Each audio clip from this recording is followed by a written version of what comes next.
keutamaan kita kepada persiapan SPM. Seawal tadi kita ada melihat bagaimana proses memindahkan pelajar di asrama. Namun demikian kita juga bersedia untuk memindahkan pelajar dengan aset-aset pihak yang terlibat, khususnya bagi mereka yang terkepung dan terhalang daripada khususnya daripada rumah untuk ke pusat peperiksaan.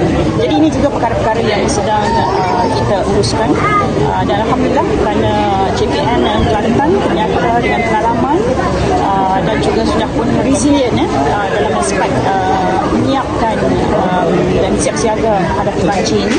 Jadi semua persiapan nampak kemas, dan juga kita berdoa lah mudah-mudahan urusan kita khususnya anak-anak untuk SPM dipermudahkan insya-Allah.